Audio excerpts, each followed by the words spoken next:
Hello and welcome to our next section, Secure Management.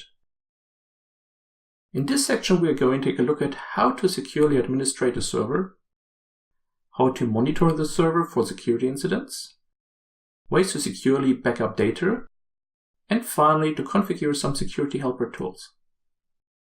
We start with secure remote access. In this video we are going to look at how to manage your server securely. First, do not use Telnet, FTP or SNMP in version 1, version 2 or unauthenticated version 3. These protocols send all data unencrypted, including your login and password. So someone can sniff up the data from the network and then use your credentials to log into the machines. Instead, use SSH. It's proven, been around for a long time, few bugs, and had very few vulnerabilities. It can even replace FTP, so you can use SFTP or SCP for file transfers. And additionally to passwords, you can also use public-private keys. Harden the SSH server. I'll restart that slide. First, we should harden SSH on every server. For this, we have to edit the SSHD config file residing in etc SSH. You should ensure that 3 settings are present. First, permit root login should be set to no. Second, X11 forwarding should be set to no. And third, the SFTP subsystem should be uncommented, so it's enabled. If you made changes, restart SSH. Why should root login not be permitted?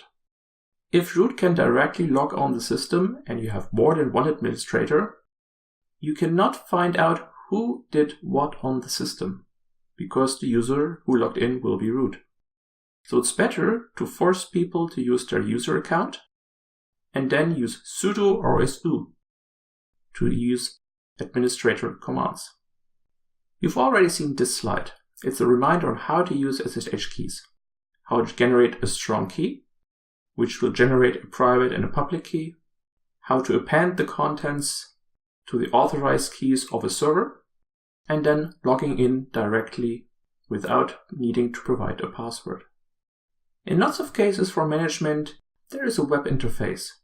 If you have to use them over the internet, you should secure them with SSL.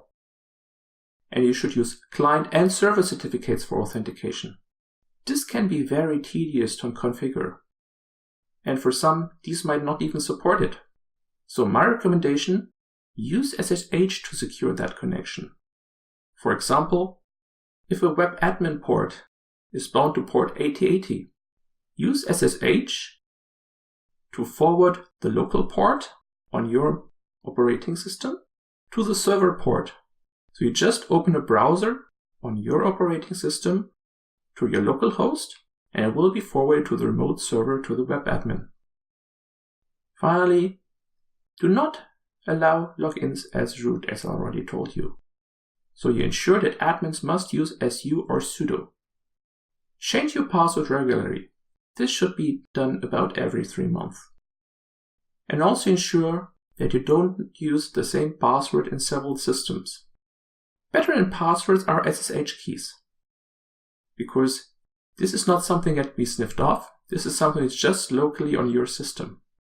But also these must be changed regularly, so I recommend every 6 months. And the best solution is to use SSH keys and store them on tokens, like the YubiKey. What if you have lots of communication to secure? So you have servers that use database connections, RPC connections, and other things. Network protocols you can't easily secure. The solution for that would be a VPN, a virtual private network, which encrypts host to host, host to network, or in full network to network communication. Several free open source solutions exist, but the best is by far shot StrongSwan. It's also available in all Linux distributions.